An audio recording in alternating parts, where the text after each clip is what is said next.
2024 সালের আজকের এই দিনে অর্থাৎ 16ই জুলাই থেকে বাংলাদেশে নারকীয় হত্যাকাণ্ড এবং তাণ্ডব চালিয়েছিল ফ্যাসিবাদ আওয়ামী লীগ এবং তার দোসররা।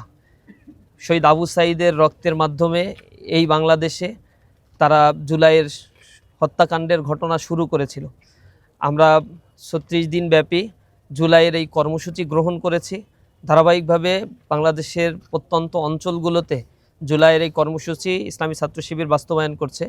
আজকে আমরা যেহেতু শাহাদাতের ঘটনা শুরু হয়েছে, এ কারণে আজকে আমরা রায়ের বাজার কবরস্থানে এখানে যে অসংখ্য লাশ, প্রায় শতাধিক লাশ গোপনে দাফন করা হয়েছিল, পরবর্তীতে ইন্টিরিমের সময় তাদের লাশ ময়নাতদন্ত করা হয়েছে। অনেকের পরিচয় শনাক্ত করা সম্ভব হয়েছে, অনেকের পরিচয় শনাক্ত করা সম্ভব হয়নি।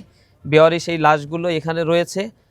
এমনভাবে অসংখ্য বেওয়ারিশ লাশ রয়েছে, আপনারা জানেন প্রায় 1400 শহীদের ঘটনা ঘটেছে, কিন্তু এখানে মাত্র 856 জনের লাশ সরকারিভাবে ট্রেস আউট করা গেছে এবং প্রায় 600-এর মতো অজ্ঞাতনামা শহীদ রয়েছে যাদের কোনো পরিচয় শনাক্ত করা সম্ভব হয়নি। অর্থাৎ 16 তারিখ থেকে যে গণহত্যা শুরু হয়েছিল, সেই গণহত্যার পর থেকে ধারাবাহিকভাবে গোপনে এবং তৎকালীন সময়ের বাহিনীগুলোকে ব্যবহার করে এই লাশ দাফন কাফন করা হয়েছিল।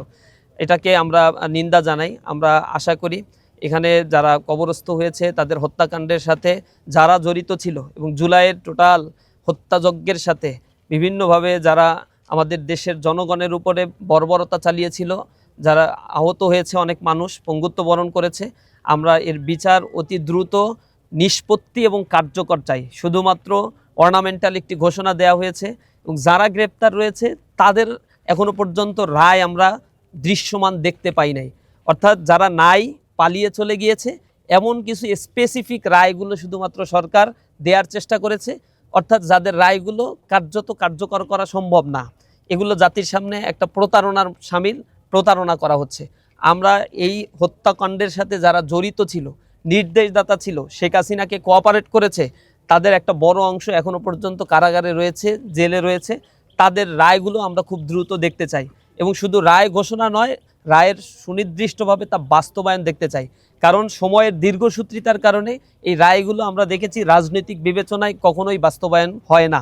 জুলাইয়ের এই শহীদের কবরের সামনে দাঁড়িয়ে আমরা ইসলামী ছাত্র শিবিরের পক্ষ থেকে সেই দাবি জানাচ্ছি এবং মাসব্যাপী আজকে থেকে ইসলামী ছাত্র শিবির সারা বাংলাদেশে মিছিল কর্মসূচি, গণমিছিল কর্মসূচি পালন করবে।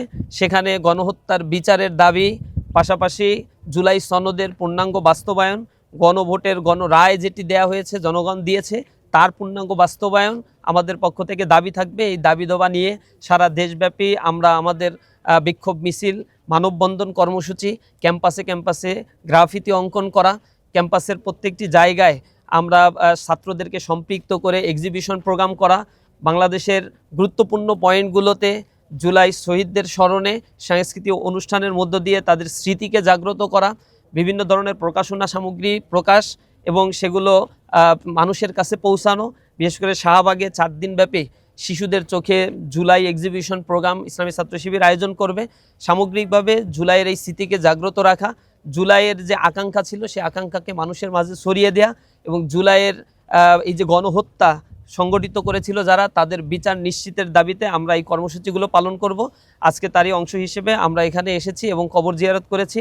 আমরা দেশের মানুষের কাছে এই আবেদন জানাচ্ছি, তাদেরকে স্মরণ করিয়ে দিচ্ছি, এই ফ্যাসিবাদের কোনো জায়গা এই বাংলাদেশে হবে না এবং স্বৈরতন্ত্র যদি কেউ কায়েম করতে চায় এই বাংলাদেশে, তাদের কাছ থেকে সেটিও গ্রহণ করা হবে না।